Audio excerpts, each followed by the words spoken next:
There's a lot of very dedicated people. I think you just hinted at one of the easiest analogies. Who's at the table? Like my dad said, log and always be worth more than you're being paid. We're going to have 30,000 more people here in the next 10, 12 years. I am optimistic that we'll continue moving in the right direction. And that takes finding people that wake up every day and they're thankful and they believe they can change the world.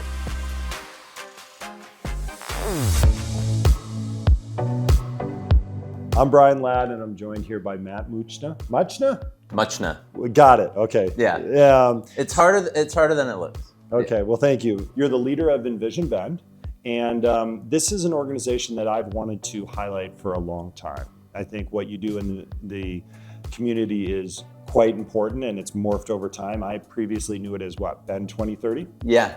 Back in the day. Yep. And I'd like to get into all that. You've done extensive work in urban planning, community development. You're a big asset to the community. But before we talk about all of that, let's just unpack you. What's your origin story here in Central Oregon, if you don't mind? Yeah, no, I'm happy to fill it in. So, been visiting Central Oregon for over a decade. Okay. My partner went to high school here, so we have family ties. Okay. And then 5 years ago, right at the start of the pandemic, we had a family member get really sick, and we knew we had a short window, and we thought, hey, in the next year or so, let's move to Bend. Yeah. And then our family member, my partner's father, had an ALS and passed away suddenly, and we said, we still need to move to Bend. We need to be with family. Pandemic's happening. Our jobs at the university had gone remote, and so we... what university was that? We were at Northern Arizona University. Northern Arizona, Flagstaff, Flagstaff. Arizona. Yeah, very similar community, Yeah. High desert. And we had started talking, maybe we leave mountain towns, but sure enough with family, and Bend was a natural fit. So we moved in 2020. Okay. And so, coming up on 5 years. Well, I'm sorry to hear about your family, but I'm glad you're able to. So you have more Thanks. family here now in the community? We do, yeah. So her brother's here and her mom is here. And it's been really rich spending some closer time with family. We have a new nephew that we're hanging out with this week. So it's fun. Well, so I think you've experienced, your timing in moving to Bend is very, you've probably faced the challenges that a lot of people deal with affordability, being able to carve out your life here in Central Oregon. Are you facing those hurdles? I mean, for sure. It's really expensive. Yep. There's a ton of benefits for sure it's why we're here in terms of outdoor access and the community that's here, family, but affordability is a huge issue. And when we first moved, we lived for a year with family, as any young couple does and needs to do nowadays to save just enough money to maybe get a small down payment together. And we bought a home in Redmond in 2021. And a big reason was cost. But also we wanted a community that we could walk and bike to restaurants and to parks, and for our price range, that was in Redmond. And so spent the last number of years in Redmond, and just this year migrated into Bend. So now we're renting here in Bend. Okay. So kind of getting that experience as well. And mainly for my job. A lot of my meetings and work is here in Bend, and I'm like, you know what, let's spend a couple years in Bend. And I want to experience, the grocery stores and the day-to-day. So it's been fun to experience both Redmond and Bend over the last few years. Well, that's wonderful. So, what I think is important about Envision Bend is bringing together all the stakeholders from all the communities in the area. What's your background regarding urban planning, things like this? Yeah, so I like to say, my first few jobs were in construction and restaurant management, which all tie into the current community and urban planning and all of that. And my trajectory really, I in Flagstaff got my master's in sociology and social science. My parents were like, wait, not engineering? And I said, no, I want to pursue understanding how social systems work. So through that process, got connected with community efforts and organizations and understanding kind of social phenomenons and the infrastructure that goes into these informal and social networks and that side of things. So worked in some urban planning in Flagstaff, helped create a neighborhood plan in the Southside neighborhood there, and then got involved with sustainability planning and things like that at the university. So I managed the Office of Sustainability for the university, which was basically me and an army of 20 students taking on recycling and composting at the campus. And yeah, so I think more of my background is in people and yeah. community organizing. Yep. And through that, I've gotten more aware of urban planning. And we have some real experts, obviously, in the community that deal with the long-range planning. And so I've gleaned a lot from them. Yep. And learned a lot in that regard. But a lot of my focus in my career has been understanding people and how to improve quality of life for everyone in a community, and how to connect the players and the organizations and the institutions to strengthen the civic muscle of a community. Well, I think that's a wonderful lens in which to look at the community, and that's appropriate for Envision Bend, because it's very much the people's input, the people, how they interact with the built environment that has been put forth. Let's talk about that. What is the overarching mission? What is the central core mission of Envision Bend? Yeah, the mission is to bring diverse stakeholders to the table in planning the city's future. Yep. So really it's to help educate, engage, and empower the community around where are we going? How do we want to shape our growth? Yep. And I think a lot of the work I get to do is be a megaphone for those community wishes. Yep. I often joke that I get to turn like backyard barbecue conversations of like, oh, wouldn't it be nice if like this traffic congestion issue got solved?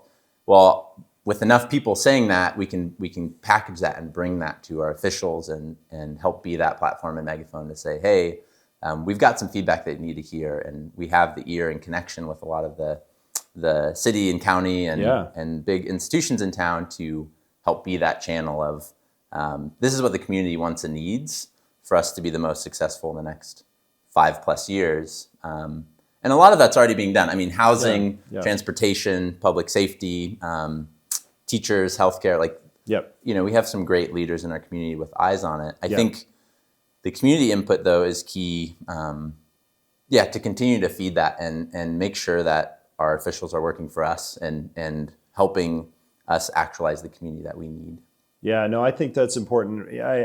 Everyone that I've met in planning and at the city, everyone's heart is in the right place. Yeah, definitely. Builders, it seems like we all, have the same, end goal. But it's where there's miscommunication and lack of discourse is where most of the friction happens. Yeah. And and the byproduct of rapid growth, which Bend had a lot of, is there's going to be gaps. There are going to be missing elements. There are going to be housing affordability, and there's a lot of people that are kind of left out on the Bend boom, so to speak, especially of the early aughts. The early 2002, 4, 6, 8. And then it's kind of been a whole different animal since the Great Recession. But there's a lot of people that are left on the outside of that. How do you give everyone voice, and then how do you translate that voice into influence on policy? Yeah, the big effort that we went through in 2022 and 2023 was updating the community's vision plan. Okay, and that's something you created? Yes, but with the caveat of community input. We help wrangle it, publish it, we help advocate for it, but really it's elevating the community voice. Okay. It hadn't been done since 2005, 2006. And as you know, a lot of things have changed since 2005, 2006. The 2005, 2006, that was the Bend 2030 plan? Bend 2030 plan, yeah. And that was kind of the moonshot of, hey, what do we want Bend to look like in 2030? And that seemed like a long ways away, and here we are 5 years away. Yep. And I think that's part of the name change of 2030 is coming soon. We need something that'll extend beyond. And the effort really started right before the pandemic, and then the organization said, let's pause, let's regroup, let's rebrand, change the name to Envision Bend, and went through that effort. So over 3,500 regional participants shared their input into our values, into key challenges, into big ideas to help shape the community. And then, I think one of my favorite stories to tell is kind of when I started at the beginning of 2023. So I'm coming up on 2 years in my role. We're bringing the vision action teams together. So we had 4 vision action teams with a mix of community members and key agencies like the city or Bend Parks and Rec or the chamber to compare notes and to filter through. Gosh, we had thousands of big ideas that were consolidated into maybe 1,100. Okay. And then we did a big community poll, just trying to filter, basically. Open a big funnel to hear from the community, interviews, surveys, focus groups, and then funnel that into, what are the core pieces? Yep. And so these vision action teams, we had 12 to 15 folks around a table focused on growth. Yeah. And one of the big pieces of feedback was around the railroad. And so this is one example of how these vision action teams work. Yeah. But community said, we're worried about railroad safety. We're worried about derailments in town. We're worried about traffic congestion. Yep. Can something be done around safety in the railroad? Yeah. And so this came to the vision action team, and we had, city transportation planner. We had then Parks and Rec. We had representative from trails and environmental groups. What can be done? Can we move the railroad? Yeah. And this is a big question, you know? Yeah. And it's fun. It was a fun exercise, but also daunting. Yeah. And really where we came to was to move the railroad would move it east, essentially. Yeah. And to do that would likely be a future bend problem as the UGB expands in the coming decades, likely east, southeast.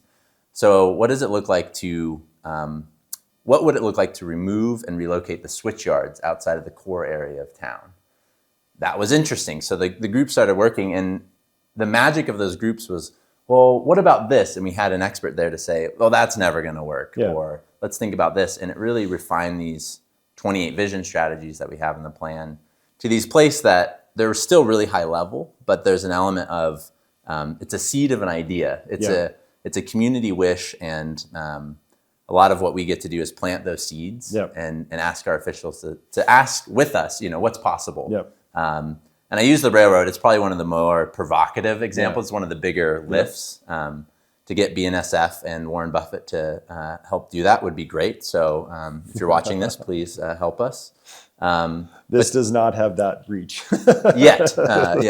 Hashtag, no, I'm just kidding. But yeah, so I think those vision action teams are really where the magic happened of combining all this community input and kind of the backyard barbecue, the hearsay. Oh, wouldn't it be nice if, or gosh, childcare is such an issue. Yeah. And people feeling powerless. I mean, I think a lot of people feeling like these things are national issues. Yes. They're systemic, housing, etc. How can I play a part? And then giving them a channel to say, well, enough of you said childcare is a huge issue. We got the experts in the room. Yep. And the magic of those people coming together to say, well, we're working on this and we're working on this and we need this. Well, we have that. Yep. And starting to build that fabric, I think is really the magic and the power behind this community visioning that's still ongoing. I mean, it's very much the vision action plan that was published is a starting point. Yeah. And we get to continue that on through events and conversations and things like that. Well, that's a big,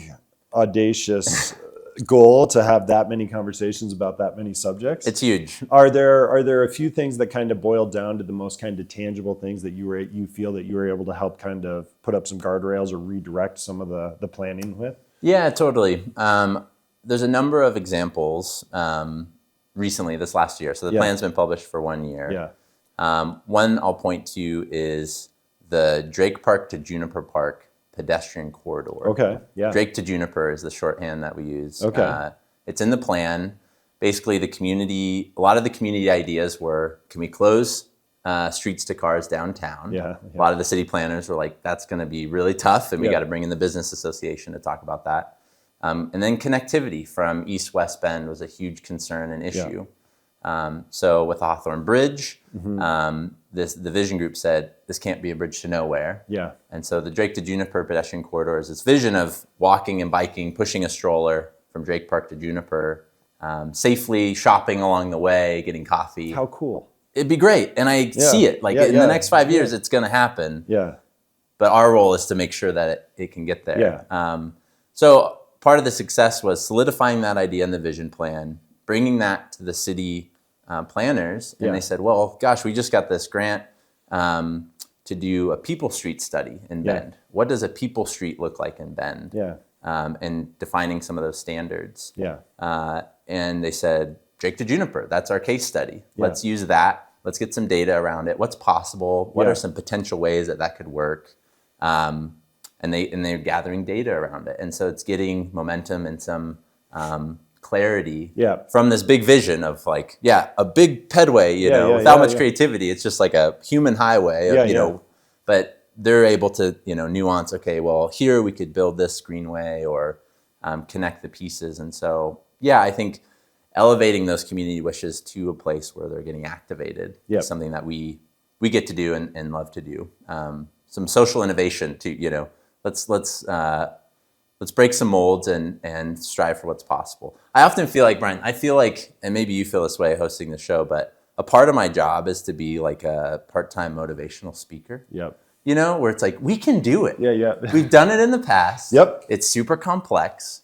Everything is betting against us. But you know what? We've got the knowledge and the power to make change. Even if I don't always believe it, it's something that I get to, I think, be a part of that. And I think there's a real spirit of that in Bend that is really tangible. And I think it's why we are who we are as a community and why we've gotten to where we've gotten. Well, I think you've tied into kind of the core value, the core magic of what makes Ben, and Central Oregon, because it is that can-do collaborative nature. And when I'm burnt out and when I'm fried and when I have become a pessimist, sometimes it's almost like I record these, have great conversations, have conversations with great inspired people doing good work. And it's almost like I need to re-listen to them and then be like, oh my goodness, there's a lot of amazing things happening. And I just have to kind of give myself that boost of caffeine to get back out there because we're out here, we're like an island. We're hours from anything. There's nobody that's putting programming in place for us. It's if something's going to happen in Central Oregon, we're doing it, right? Yep. And I think that was the biggest thing for me and in my journey here is very similar to you of like, how do we empower the people, especially empower the people that are newer here? Because the people that have been here a long time have witnessed the rebirth from, a sawmill town when the sawmill shut down and high unemployment and the families would go away to, their kids would go away to college, never come back, declining businesses, downtown, storefronts, without businesses. And they've kind of seen the rebirth and the collaborative nature to get us to where we are now. But there's a lot of people that are newer to town that just have kind of taken it for granted and assumed it's always been this, and they just want to stop everything. Yeah. And that's always been, and I'm not a growth for growth's sake guy. I mean, there's a huge part of me that would just say, stop the madness, not one more house, not one more tree goes down, and let's preserve it for what it is. But when you really look at it through like your viewpoint, a social scientist of what is the human experience here, it's a more nuanced discussion, right? And it takes a lot to get to the bottom of all the disparate, differentiated human experiences we have here. Whether you're, a young business person starting to try to start your first business or raise your first child or buy your first house, or whether you're a retired here that wants to play pickleball and doesn't want any change. But there's a lot of different voices here. There's a quote from the visioning process that one of the community connectors shared. Every Bendite loves the Bend from when they moved here. Yeah. And I'm sure you've heard that sentiment many times where it's like, well, that's it. Yeah. I moved here in 2022 and the traffic was way better. And you're like, give me a break. It hasn't gotten that bad in 2 years, but maybe a little bit worse, but you know what I mean? Yeah. And I think there's a real important point. And I know one of our strategic advisors. So part of Envision Bend's success, we have a really amazing board, different experiences, different ages. We have a really amazing set of strategic advisors across the board who help guide and lead us. And one of our advisors, Damon Runberg, who I know through Bend 101 and have had on this show, but talks a lot about the second paycheck in Bend and kind of this conversation that I think a lot of my friends in their early 30s are having around, can I afford to stay in Bend? Can I afford to have a family in Bend? Yeah. And a lot of them, it's not penciling. And for some, they're saying it's worth it. It's worth it to spend over half my income on rent because of that second paycheck, the access to out of doors, the community, the vibrancy, the music, the events. I think oftentimes the folks that are creating the value, that intrinsic value, of a community are the ones that are overlooked and underpaid, like the service workers that make a good experience at a restaurant, the artists and cultural leaders that are putting on plays and performances or doing drag shows that make Bend this fun destination to visit with friends, are the ones that are most at the margins oftentimes. So I think there's a real reckoning that's going on in our community around intrinsic and extrinsic value. And I think about the example I give is your home. Yeah. Your home that you've lived in, 5-10 years. You've hung that painting just so. You've changed out rugs 3 times because it didn't look right. Now you have you've built this home, and it means so much more than the dollar amount. Yeah. And if someone comes to the door and says, "Hey, I'll write you a check," I mean, if the check's big enough, maybe you're like, "Oh, consider it." But oftentimes that intrinsic value that we hold in our home is much higher than the money that we can get. And I think oftentimes in our community, we overlook how important the intrinsic and that second paycheck is for our community. And so I'm in the business of creating social capital. And we don't talk enough about social capital in our community. Social capital, you can look at it different ways in the social science, but the way I think about it is through networks and social infrastructure. Yeah. So how are we connected? And we have a lot of collaboration in Central Oregon. We have high networking social capital. We have a lot of groups that work together and groups that kind of are backbone organizations. And not to get too in the weeds here with social capital, but I think it's an important thing for us to think about, and something that I, as a small nonprofit, always have to advocate for of our value in the community. Yep. Because it's less monetary. It's more that gray space of how do we create a rich and vibrant community that works for everybody, not just those with a high-paying job and that want a mountain bike. How does it work for people that don't necessarily recreate outside? How does it work for folks that don't have a grocery store that supplies the needed groceries to cook food for their culture or their ethnicity? And I think this is one of the key points that I think I can share in my learning since starting my job 2 years ago. Is one of the biggest vacuums and threats to the future of Bend is the homogeneity of our culture, how similar and monochrome our culture is. And I think it's something that we overlook oftentimes. It's kind of that you don't know it unless you feel it. Yeah. But a lot of folks moving from Seattle, Portland, LA, the Bay Area, have told me directly, gosh, even if it's not my culture, weekly I would shop at an Asian market or grocery store. And now I have to relearn how to cook because we don't have those options. Or there isn't a safe space or the connectivity to celebrate my culture here in Bend. And I think, I could talk about this a lot more, but I think that aspect and the lack of social capital in some areas and the lack of diversity, not to say there isn't diversity, there definitely is here in Bend, but the lack of support and spaces for those cultures to exist is one of the greatest risks that I see for Central Oregon in general. I think it creates this vacuum again that is devoid of a lot of the culture and sort of that intrinsic value, that the richness that we all want and need in a community. And I think the arts, and I think there's so many amazing community groups like Latino Community Association, the Fathers Group, Embrace Bend, Asian Pacific Islander Collective, like working to do this. But they're all underfunded, and it's sort of this second thought and overlooked. So I guess I just make that statement because it's something we're focused on as an organization: community belonging. How do we help cultivate that? Not just be a welcoming city, but a city where people can belong. And how can we help people get engaged?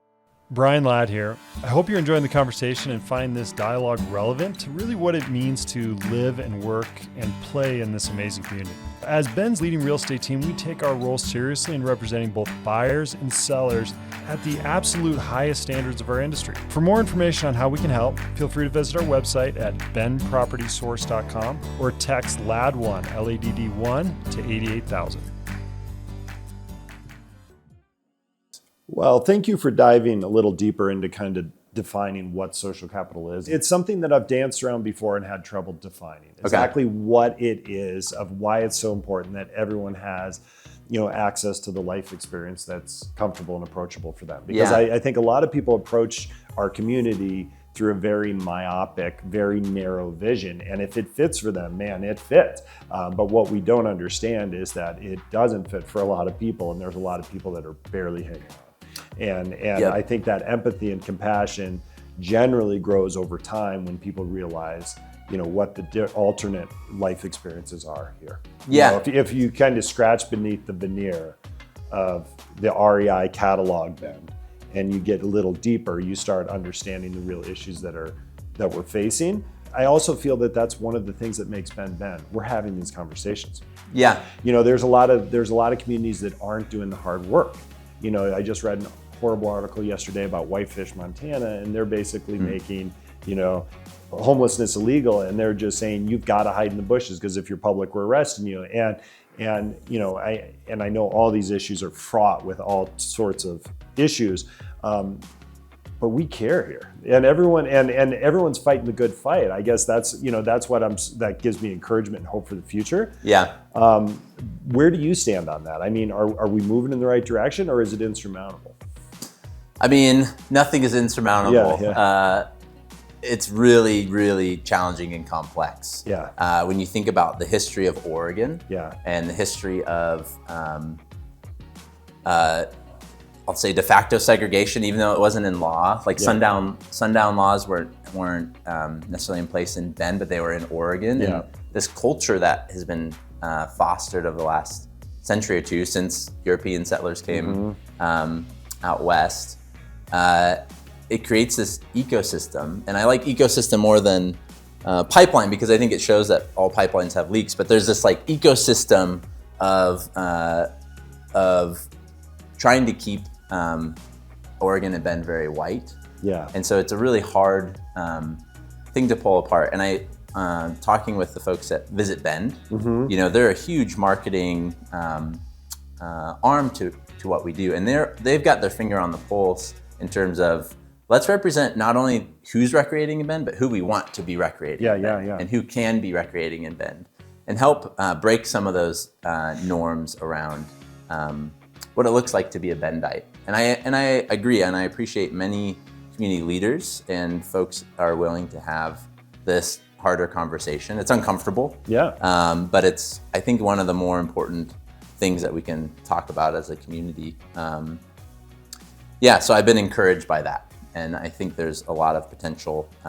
St. Charles has identified as their funding priority belonging, community belonging. I just went last night to hear the Reverend Naomi Tutu, the daughter of the Nobel Peace Prize winner Desmond Tutu, speak at the Tower Theater last night. Oh my goodness. Here in Bend for free. I didn't realize that. Yeah, it was an amazing event hosted by COCC and their Season of Nonviolence. And just sitting as an audience member in that, just being so encouraged that there's folks like COCC that are working to bring these conversations into our community. And that room was packed. People are hungry and wanting to know how to foster belonging and bring that.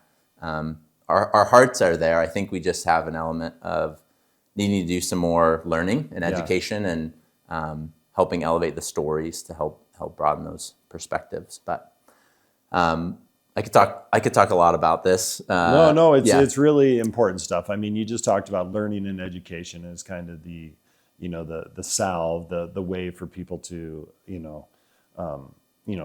get up to speed, I guess. Is that the prescription you give someone who's absolutely jaded, saying Central Oregon and Bend has no idea what they're doing, they're ruining everything, it's done, it's cooked.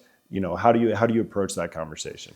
Yeah, I think it's a key piece, and this is another social science-y term, but reciprocity, like the act of being able to give back. Yeah. That's equally as important as getting, right? Yeah. So in a community and in any relationship, it's the give and take. Yeah. And so we think about our relationship with a community being, if you're getting and not giving back, it's really hard to experience a deep sense of purpose and belonging in a place. And I talk to a lot of friends that are remote workers here in Bend, and they have this feeling of, Bend's kind of hollow, or I've made some friends, but I want more connection to the community. And something I always say is volunteer, even one day a year, volunteer or donate. I mean, donating time or money, there's this real sense of purpose that can come, and it's an important act of being a part of a community is the reciprocity. And so giving people an opportunity to give back is a key aspect. And I know it's something you believe in. I mean, you're supportive of Bend 101 and a lot of community groups that do this sort of social connectivity infrastructure work is as apparent in what you do. But I think, I try to push people towards, and so often my first question is like, what are you into? You into dogs? Yeah, are you involved? You into trails? You passionate about housing or water? Like, let me get you connected, because there's always boards that need people. There's always service days. And just learning, going to the Deschutes Historical Society and learning about this place. The fact that a lot of mountain biking started here.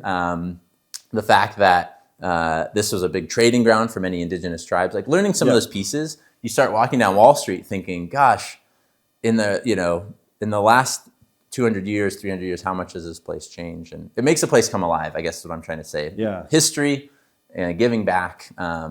So I encourage folks to just dig in a little bit and scratch just below the veneer, which I think you described well of Bend, because there's a lot more going on. And I think there's a lot of really, really brilliant and talented people, amazing artists are coming to town. Like, there's just so much wealth in terms of creativity and imagination and passion and skills that can be activated here. And now I'm getting back on my inspirational speaking mode, but I think there's a lot there. I think that's important, and what you're putting out there is important, because you even just re-inspired me as I kind of thought about, as you were talking about that, of reflecting of like my journey and my personal experience here in Central Oregon, and like when I was the most connected to the community, and the most connected to the community was when I said, enough's enough with this issue, I'm getting involved. And when you start getting involved and start understanding it a little bit deeper and realize so many people are working so hard to fix it, and you bond with them over, envisioning what's going to happen in the future of Bend, you feel much more attached, and and you have collateral in the game. And those are the times that I feel most connected to the community. And I don't want to preach on high and tell people that are new to town to say, hey, you have to get involved. But if my personal journey can be used as an example, that personal involvement is what made Bend even 10 times more special than the veneer of the REI catalog of Bend, which my brother calls Bend. And he came here, he's like, it looks like an REI catalog.